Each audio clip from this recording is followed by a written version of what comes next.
Turn with me to Proverbs 17.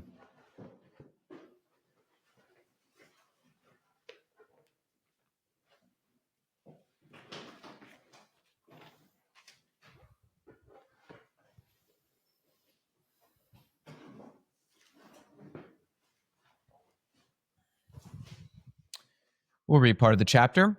We'll begin in verse 1 and read through our text, which is verse 22. Proverbs 17, 1 to 22. Better is a dry morsel and quietness therewith than a house full of sacrifices with strife. A wise servant shall have rule over a son that causeth shame, and shall have part of the inheritance among the brethren. The fining pot is for silver, and the furnace for gold, but the Lord trieth the hearts. A wicked doer giveth heed to false lips, and a liar giveth ear to a naughty tongue. Whoso mocketh the poor reproacheth his maker, and he that is glad at calamities shall not be unpunished. Children's children are the crown of old men, and the glory of children are their fathers. Excellent speech becometh not a fool, much less do lying lips a prince. A gift is as a precious stone in the eyes of him that hath it. Whithersoever it turneth, it prospereth. He that covereth a transgression seeketh love, but he that repeateth a matter separateth very friends. A reproof entereth more into a wise man than 100 stripes into a fool. An evil man seeketh only rebellion, therefore a cruel messenger shall be sent against him. Let a bear robbed of her whelps meet a man, rather than a fool in his folly. Whoso rewardeth evil for good, evil shall not depart from his house. The beginning of strife is as when one letteth out water. Therefore leave off contention before it be meddled with. He that justifieth the wicked and he that condemneth the just, even they both are abomination to the Lord. Wherefore is there a price in the hand of a fool to get wisdom, seeing he hath no heart to it? A friend loveth at all times, and a brother is born for adversity. A man void of understanding striketh hands, and becometh surety in the presence of his friend. He loveth transgression that loveth strife, and he that exalteth his gate seeketh destruction. He that hath a froward heart findeth no good, and he that hath a perverse tongue falleth into mischief.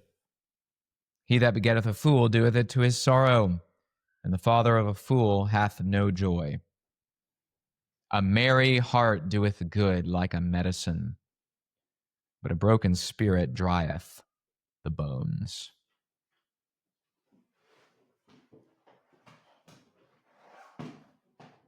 Last week in our Proverbs series, under Proverbs 16:4, we considered God's ordaining and governing of all things, even the wicked, for the day of evil.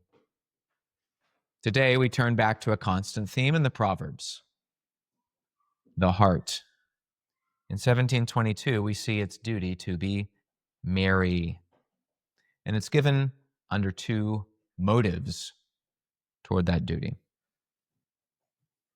The first motive is the healing of being merry, and the second motive, the harm of being broken. So first, the healing of being merry. We consider the thing, the state, and the power. The thing, the state, and the power. The first, the thing that is merry, the heart.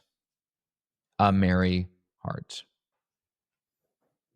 The heart speaks of the inner man, the soul. First in general, in contrast to the outer man and the body. These are man's two parts, body and heart, or as we usually say, body and soul. The soul being the form of the body. As such, it is the governing part of man. It rules all of his life. The soul is in charge of the body. And it being the origin of all of life, all its issues, the things that come or that are dealt with in life are all about the heart. Thus, Proverbs 4:23, keep thy heart with all diligence, for out of it are the issues of life. So in general, it's the soul, the inner man, but in specific, it is in its particular faculties, its abilities. Sometimes the thinking faculty, what we call the mind or the intellect or the understanding. And that's why sometimes in the Bible you read about the thoughts of the heart. The heart was what does the thinking in a man. And sometimes that word heart is even translated as mind for that reason. But most often, and especially here, the word heart shows us the faculty of the will, the choosing faculty, the deciding faculty, and its affections, what it desires, what it wants, what it feels. This is our common English use of heart. It is the thing that is merry or that is sad about a man. And thus, we speak of a merry heart. So the thing that is merry is the heart. The second, under this first point, is the state. The state of being merry. As to what it is, you know what it means. Consider its synonyms. To be merry is to be cheerful. It's to be glad. It's to be gay in the good sense. It's to be joyful. Sometimes today a synonym that's used is happy. That's fine if you don't misunderstand it. Often, at least in our Bibles, the word happy speaks of an outward state. You have a good hap. Good things are happening to you. And a better word for it is blessed. But naturally then, happy can be used to speak of the effect of those blessings on the soul. When you are blessed outwardly, you're blessed inwardly. When you're happy outwardly, you become happy inwardly. A happy life makes a happy heart. This merry condition can be a matter of mere passion, including that of the body. And sometimes, that's why then, the power to make glad is attributed to wine. Psalm 104:15. We have a verb form of the same word, that wine maketh the heart glad. Wine doesn't touch the soul directly. It's a matter of the body. But though it's merely physical, yet God made what we call a sympathy between the outer and the inner man. A sympathy between body and soul whereby they feel each other and they pick up from the other their particular feelings and passions. So when the body is lifted up, so is the heart. And when the body is brought down, so is the soul, and vice versa. To sum it up, to be merry is to have your spirits elevated with a delightful release from sorrows and from burdens. Thus the state. But the third then is the power of this merry heart. We've seen the thing, state, and third, the power. And it's a power to heal. The merry heart doeth good, like a medicine. It is wholesome. It is salutary. The word medicine here is not preceded in the Hebrew by the word like. It's simply that the heart, a medicine, doeth good. But like a medicine helps us understand the intent. That's how it does good. It has a healing good. Again, according to the definition I gave of being merry, it gives release from sorrows and burdens, which would weigh the heart down even unto sickness and death, as we'll see. The duty of being merry, therefore, fits under the sixth commandment. Thou shalt not kill. Thus its power to heal like a medicine. So we've seen the first point, the healing of being merry, and the thing, the state, and the power. Now, the second point of the text, the harm of being broken. We'll see also the thing, the state, and the power here. The harm of being broken. The thing that is broken is the spirit. A broken spirit. The word used also to speak of the Spirit of God in Hebrew, ruah. The breath, the wind sometimes. That is to say, without this Spirit or without its proper working, man is breathless and lifeless. God breathed into man his soul, and it animated his body. That's what it means for the soul to be the form or the informing form of the body. It gives it life and shape. It makes the human body not just a pile of dirt, but a living, moving being. And insofar as it goes away or it is weak, the whole man is weakened. Thus, after the thing, we see the state, a broken spirit. Now, there is a good sense in which the spirit can be broken. We've heard that under Psalm 51:17. This is an acceptable sacrifice to God to have a broken and a contrite heart. But that's a heart that's broken over sin, that has a wholesome, salutary, life-giving sorrow. A sorrow that Paul explains in 2 Corinthians 7 actually leads to life. So it's good in itself. That sorrow is like a medicine. That's not what's being spoken of here. This is an evil thing, a bad thing to be broken. It's to have your heart like a bow that is unstrung. It can't shoot. It can't work. It has no strength. It is broken as to its power, and the whole man therefore suffers. The issues of life come from the heart, but there's no life issuing from a broken heart. There's a striking example of such a broken heart in 1 Samuel 25, verse 27. David has happened upon this man, Nabal, whose name means fool, and thus he is. And after his wife intercedes for him, David doesn't kill him, but God does. And that death begins in his heart. 1 Samuel 25:27.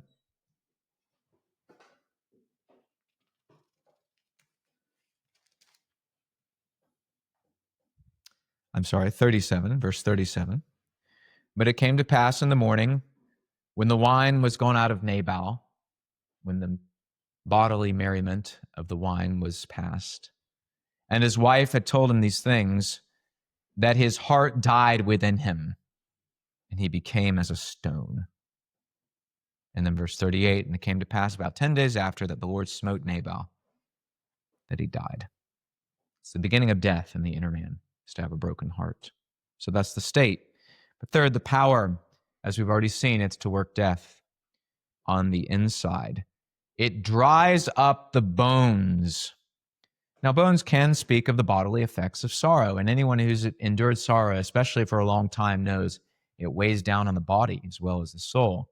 But here, this is a figure for the soul, because the bones are the inmost part of man, and they're the part that supports all the other parts as their structure, their skeleton. And when the skeleton, the structure, is weak, the whole being is weak.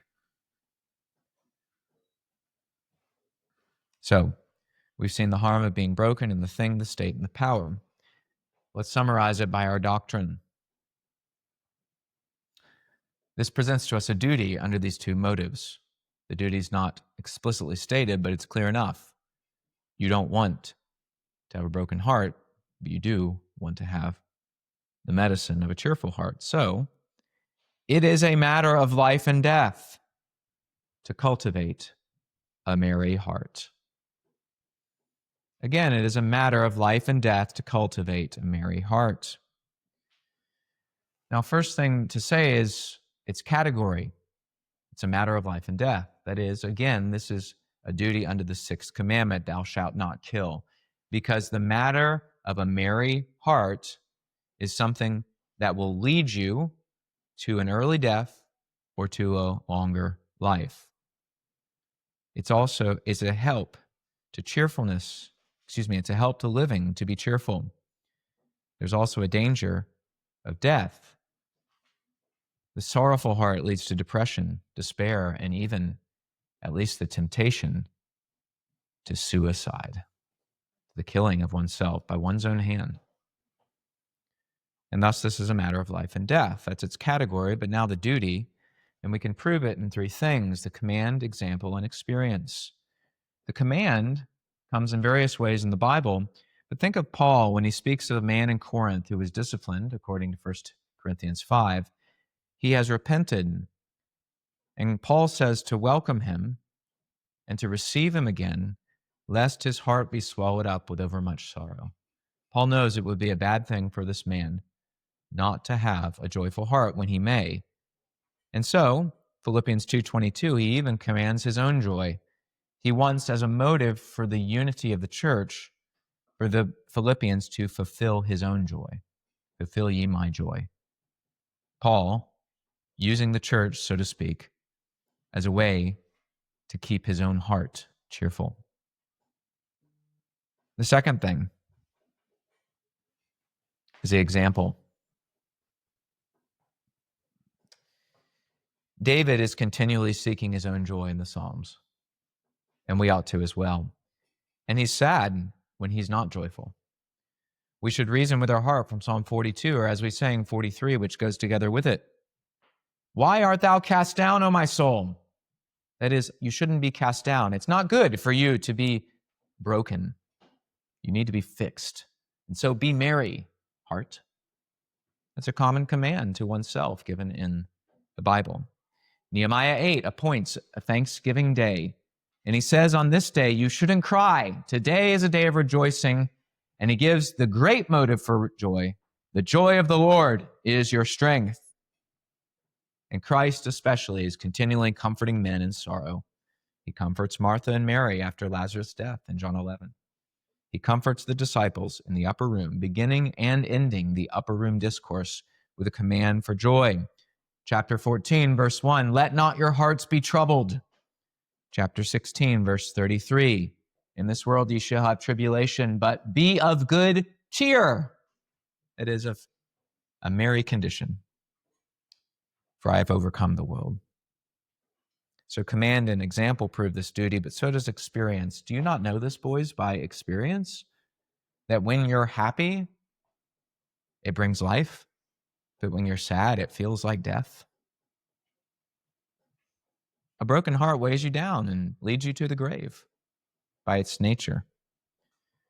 And thus, you should avoid the grave by avoiding a broken heart. And you should give yourself life and, by the golden rule, give others life by cultivating their cheerfulness. Let's bring it to application now. 2 this morning. The one is to examine your heart. I ask you, my dear boys, is your heart merry? Or is it broken? Now, you all have a natural cheerfulness. Most boys do when they're young. So a better question may be to ask, is your merriness, your condition of happiness, is it stable? And is it spiritual? I'm asking you not just about a happiness that comes from food or strength or youth. Rejoice in thy youth. Do you remember we heard that recently? But is the joy of the Lord your strength? For such whose strength is God's joy, whatever sorrows they have now, they will, as Christ says to the disciples in the upper room, John 16:20, their sorrow will turn to joy.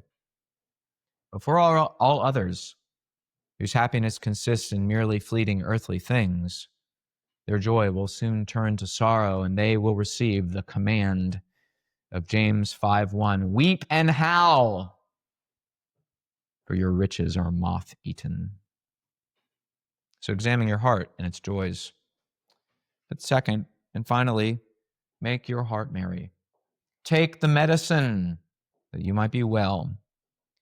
This involves, first, a prudent use of natural helps. In its place, you need to make good use of sleep.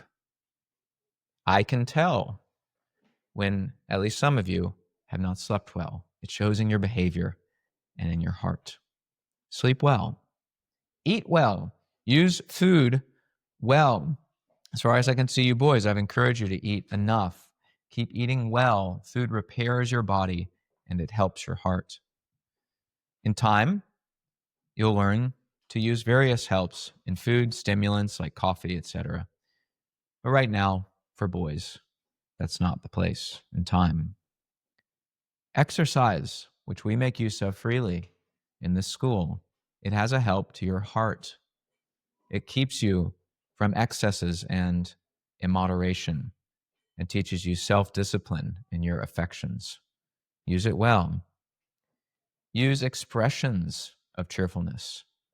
You should be frequently smiling and speaking in tones that are uplifting and not always dour and sorrowful and monotone.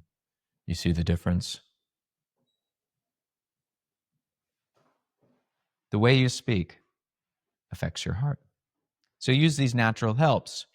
Also, second, discipline your thoughts in the inner man.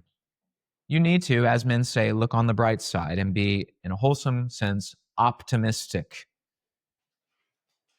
There's a duty we have of charity, not naivety, as if we say things are good when they're bad, but looking at good things with a good heart, especially as it comes to God, in which there is nothing that is not good. This is expressed in the Christian duty of hope. Hope waits for good things from a good God, and you need to discipline yourself with hope. And this means disciplining not only your thoughts, but third, your affections. There's a time for tears, but there's a time for happiness. As Ecclesiastes 3 says, a time to weep and a time to laugh. The prudent man knows what time it is and disciplines his heart accordingly. I'm laboring to help all of you with this, and God would help you. Use this help. Don't cry when it's not time for crying. Don't laugh when it's not time for laughing. Use, in under this text, the times of laughter well to keep your heart cheerful and thus improve and increase your life. But finally, fourth, ground your heart in God, in whose presence, Psalm 16, there's fullness of joy, and at whose right hand there are pleasures forevermore.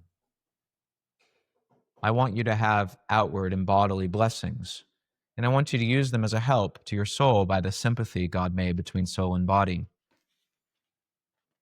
But if these natural helps are the only helps you have, they will fail because they are vanity. I want you rather, boys, to be able to say with Psalm 4:7, "Thou hast put gladness in my heart more than in the time that their corn and their wine increased." That you would have a joy that's deeper and more stable than all the wicked of this world, a joy that is in God, so that you may obey Paul's command, rejoice in the Lord always. Again, I will say rejoice, and thus, as regards the affections of your heart, you would, as he says in the next verse, let your moderation, your stability be known unto all men. Let's stand and pray.